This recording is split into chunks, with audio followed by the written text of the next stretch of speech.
Welcome, wherever you're listening. My name's Hugh Sykes, and this is the first of two programmes which we've called Africa Surprising. American and European reporters, like me, typically visit Africa only when there's a crisis, poverty, disease, war. But that lazy stereotype is out of date, and there are now incredible opportunities in Africa. Not my words. Here's President Obama on his visit to Kenya in July this year. Africa is on the move. Africa is one of the fastest growing regions of the world. People are being lifted out of poverty, incomes are up, the middle class is growing, and that creates incredible opportunities for Africans and for the world.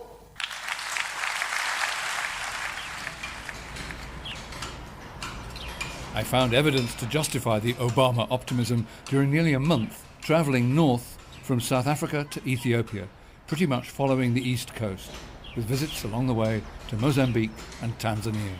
There were surprises everywhere.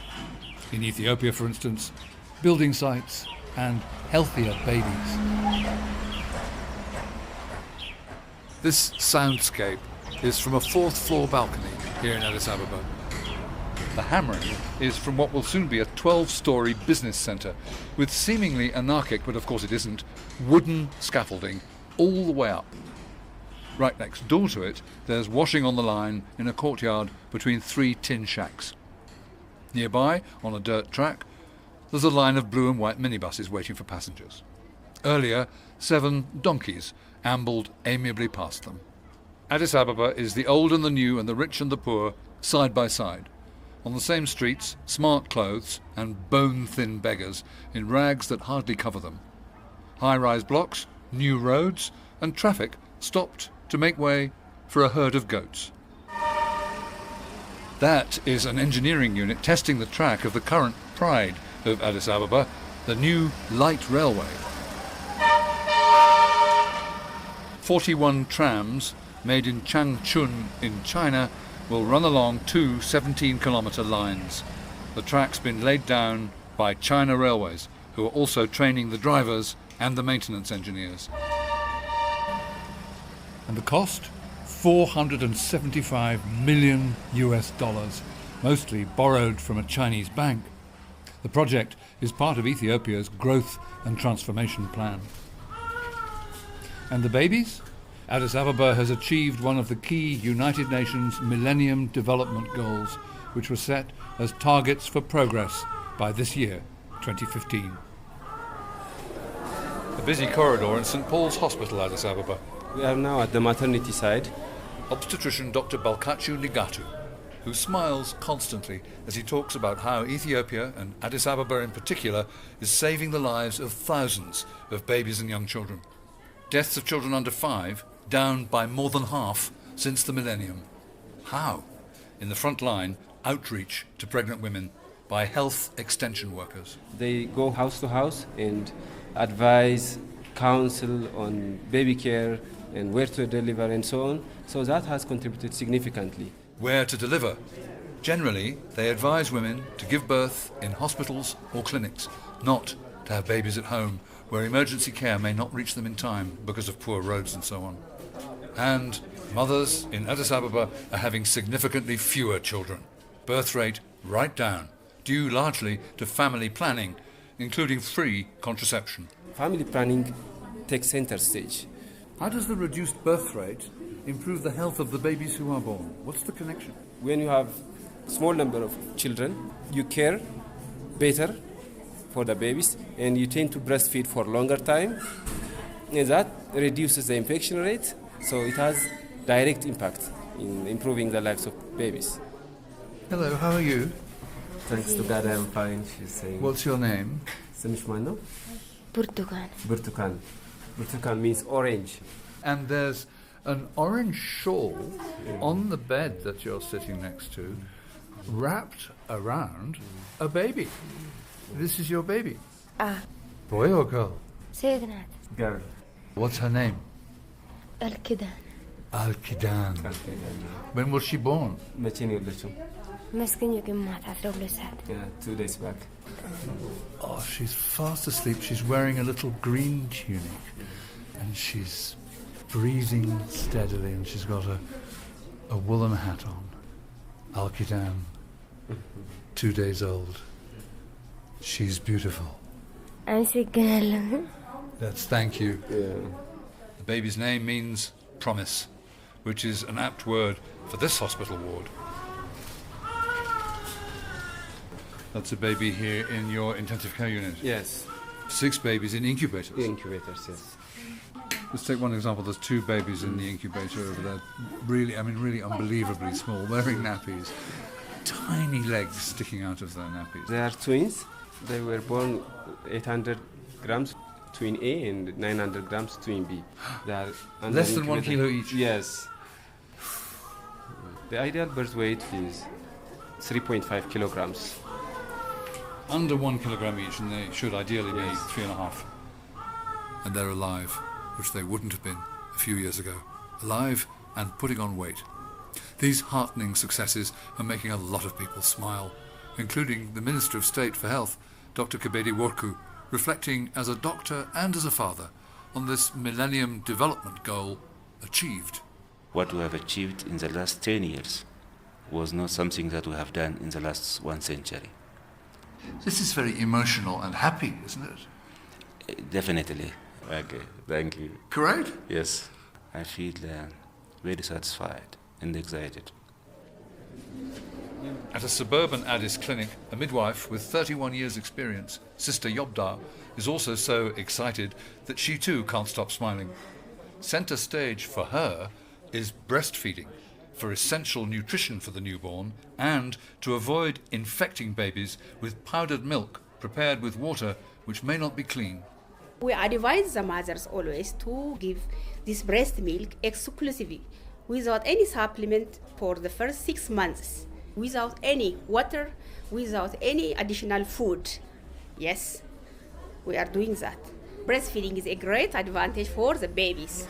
Another danger for the newborn at this high altitude, 2,400 meters, which is about 7,000 feet, is hypothermia. So Sister Yobda knits brightly colored woolly hats and socks for the babies. Yes, I made it from my pocket, from my salary, because it saves life. That baby can be a doctor, that baby can be a pilot or prime minister one day. Or a footballer. Yes, well. Sister Yobda in Addis Ababa. But this success story will not admit Ethiopia into any group of the free and the democratic. Serious protest and dissent is generally suppressed by the ruling party, the Ethiopian People's Revolutionary Democratic Front, which claimed to have won 100% support in elections in May this year. Numerous journalists and dissidents have been jailed or have fled overseas. President Obama was uncompromisingly critical of that record when he visited Addis Ababa in the summer. He also had sharp words for any African country which maintains what he called the tradition of oppressing women, husbands beating their wives, girls not going to school. Treating women and girls as second-class citizens, he went on, are bad traditions and they need to change. One of those United Nations Millennium Development Goals for 2015 is gender equality and women's empowerment. This is the Mozambique capital, Maputo, where many of the street names still celebrate the heroes of a communist yesterday, Vladimir Lenin, Ho Chi Minh and Mao Zedong avenues. Mozambique, under its post-independence president Samora Machel, became a Marxist-Leninist state when the Portuguese colonists were expelled. But now Mozambique is a multi-party democracy.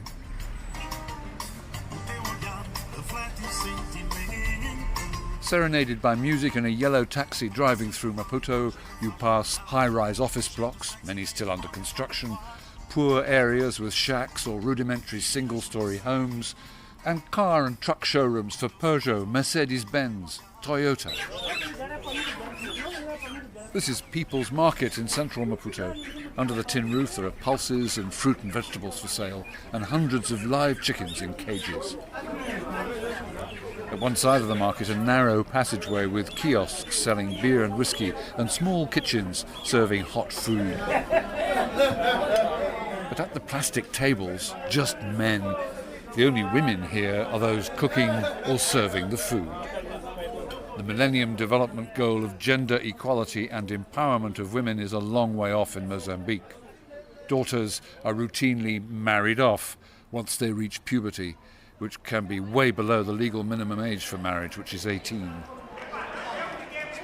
Here's a sociology student and feminist activist, Lígia Jazz, at the Pedagogic University here. Acho que é injusto, né? Porque eu paro do princípio que nós todos temos os mesmos direitos. Just because you're a woman, she says, doesn't mean you shouldn't be economically independent. She believes in equal rights. A vida da mulher em Moçambique é muito complicada. But life for women in Mozambique is very difficult, she tells me, because of our society.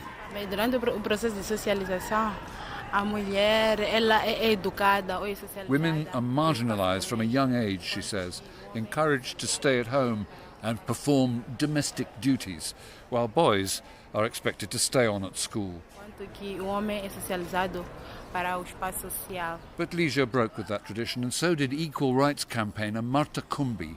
My father died when I was 5. My mother had 5 children to raise. 5 girls and 1 boy. We didn't have the barrier of boy only to go to school. All of us had to go to school. Even if you want to get married, my mother would say, school, it's your first husband. Of course, there were people who came to our house to look at those beautiful girls and, to marry them. But my mother would say, no, they have to go to school. And then allowed us actually to get further education. And she believes that education through to university is the key to emancipation. Those women who manage to make it university and finish their degrees, they have another mindset. They have dreams that can be realized. And it's not a pipe dream. Nearly half the members of Mozambique's parliament are women. But there's another obstacle to genuine equal rights here: violent husbands. A domestic violence act was passed into law here 6 years ago to protect women from being attacked by their partners. But Marta Kumbi says the reality is a long way behind the legislation. There is a lot of violence within the families. You are expected to accept anything that comes with marriage, including tolerating violence, because if the man marry a woman, it sort of becomes his property. Then he has the right to punish you. So we have to really break that belief. Down dusty dirt streets far from Maputo city centre, this is live music in a shanty town called Shamankulo. It used to be a no-go area for the police until a few years ago. The venue is Casa Sigauki, a music and media centre created by a Canadian, Daniel Walter, and his community development company CMFD. A lot of the music here is about women's issues. There's songs that discuss sexual victimization. There's songs that discuss women coming together to improve their own futures. Many of our songs are specifically about women's issues.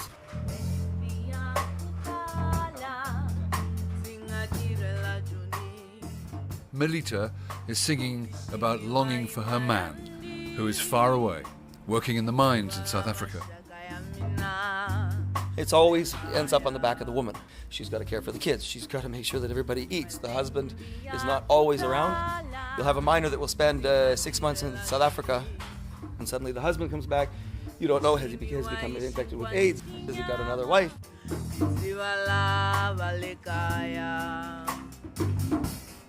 The instruments were bought with money raised by crowdfunding, and their hope is that music can help to bring social change to Mozambique.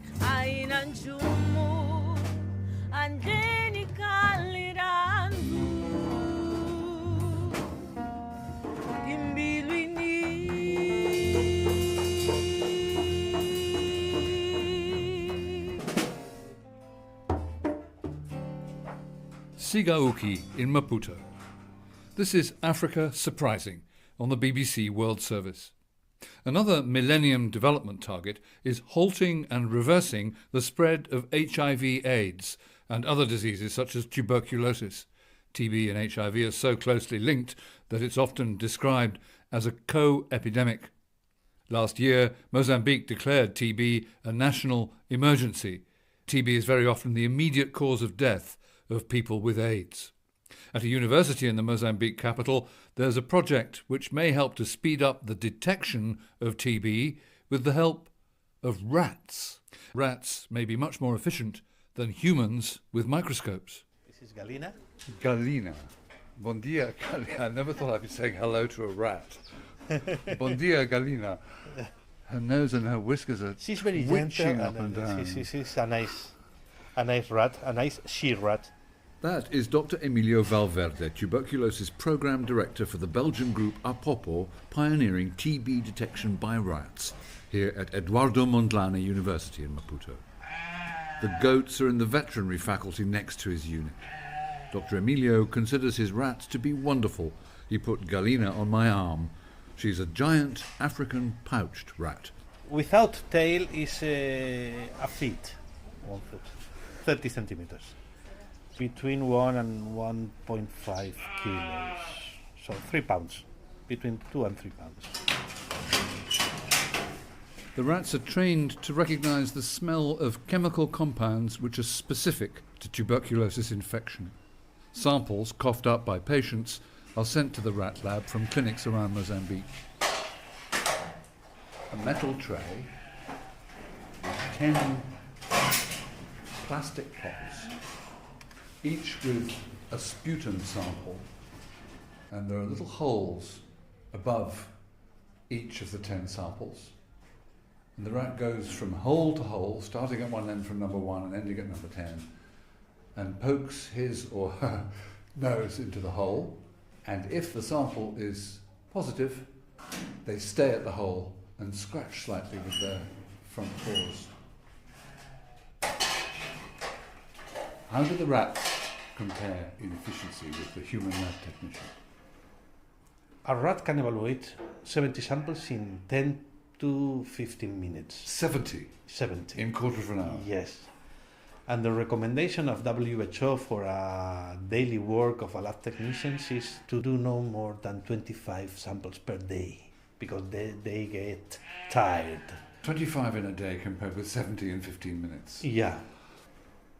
So the rats save a lot of wasted time by eliminating the samples which are not positive. That's it. And is that also reliable, or do you sometimes have to double check the samples that the rats have not identified as TB? We do know that 2 to 3% of the samples can be missed by the rats. Just identified sample 5 as potentially TB positive. 8. And number 8. The rats associate the smell of TB with the reward. The syringe pushed through a hole at one end of this tank, and in the syringe there's a treat made of a mixture of banana and peanuts. We evaluate here more than 18,000 individuals suspected of having TB. Many had already tested positive under microscopes at clinics. The rats found many more that microscope analysis had missed. So we increased the detection rate by close to 50%. Each sample identified positive by the rats is then put under a microscope again for final verification. Dr. Emilio hopes that his system will be officially approved by the World Health Organization, but he says that there is some resistance. What we have is a lot of reluctance from the scientific community to accept our work. They see us as a kind of a fairground attraction. They look at you like we are from the farm. But you've seen this is working. Of course. Every week we detect between 10 and 20 patients that were missed at the health units. And the supervising rat trainer here, Katia Marisa Sotu, is certain that it was worth overcoming her initial fear of these animals. At my first day, I was afraid. And the second day, 2 or more than 3 rats bite me at my fingers. And then I say that I want to go home and then I want to give up this job. But after 2 weeks, I was okay. I was able to do what I went there to do. It's important to fight TB. For example, in Mozambique, we have lost many people. Katia Marisa Sotu. Our final African surprise this week is in Tanzania. a country with a reputation for more freedom and democracy than many in the continent. But the founding president of Tanzania, the father of the nation, Julius Nyerere, once said, "Democracy without discipline is anarchy." The question now is, can Tanzanian democracy survive if there's too much discipline? This is the capital, Dar es Salaam. Dar es Salaam means abode of peace in Arabic. That's true for the parts of the city that are bird-filled and leafy and low-rise and close to the Indian Ocean. The city centre is high-rise. In the shadow of a 13-storey tower block full of government offices, there's a newsstand painted with the logo of the Citizen newspaper and its slogan, "It's the content that counts."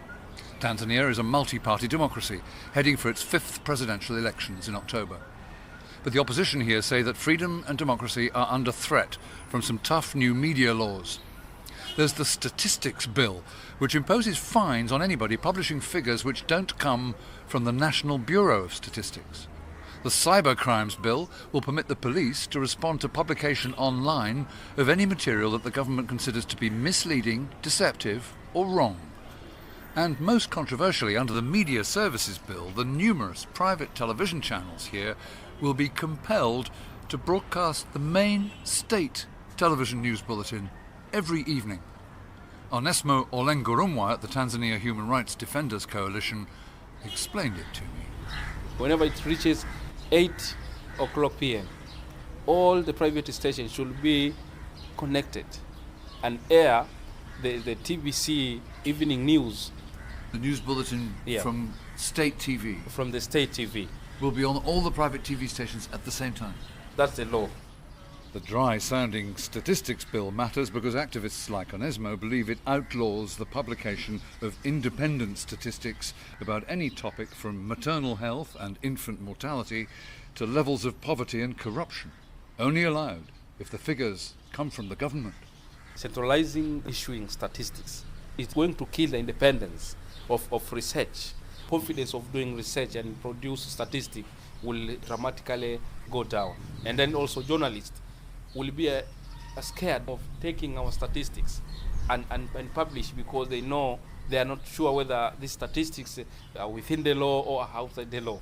Tanzania has been seen as one of the countries that respect good principles of good governance, human rights, press freedom. So if this law becomes operation, then it will affect the reputation of the country at the international level. The government's official spokesman, Asa Mwambene, dismisses most of these charges. Tanzania is a very, very democratic country. But centralizing control of statistics is not very democratic. Some journalists here are afraid that if they publish independently researched statistics which are not officially government approved, they could be fined or they could go to jail. Is that true? It is not true. The law speaks specifically for somebody who cooks the data. To generalize that it means that it is against the freedom of the press. It would be totally wrong. Is it true that the private independent television stations, many of them, will be compelled to broadcast the state TV news bulletin at 8 o'clock in the evening? It is true, yes. Because most of the TV and radio in Tanzania have their own agenda. And the nation should have an advantage, at least for 10 minutes, to hear the national news. But it's not freedom of the media if you compel private TV companies to carry the government news bulletin. Well, we think we might reconsider rephrasing it to suit. It should be voluntary. You might consider making it voluntary? Yes, yeah. If that happens, you heard it here first.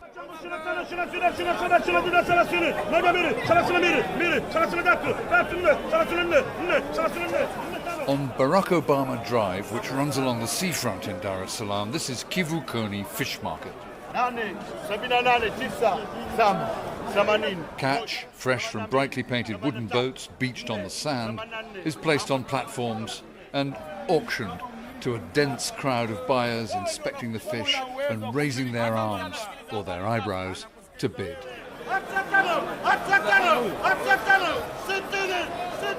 The fishing industry is a key free market element of a Tanzanian economy which is still heavily dependent on foreign aid.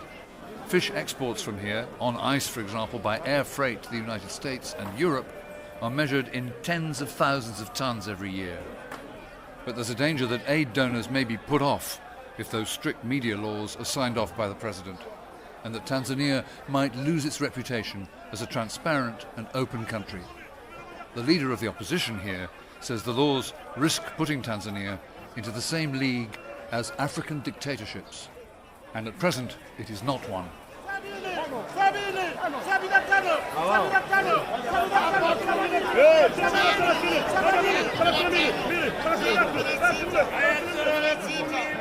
Kivukoni Fish Market, Dar es Salaam. Energetic commerce in early morning sunshine by the sea. Next week, in part 2 of Africa Surprising, the South African schools which have hardly progressed since the days of Bantu education under apartheid. Sawubona? How many pupils are you teaching in here? It's 51 learners. What's the ideal number, do you think, for you to teach? I think 40 is the ideal number. Not more than 40. And African migrants heading for Europe. A former Mozambique Prime Minister tells me, you can't stop the wind with your hands. This is Hugh Sykes with producer Manveen Rana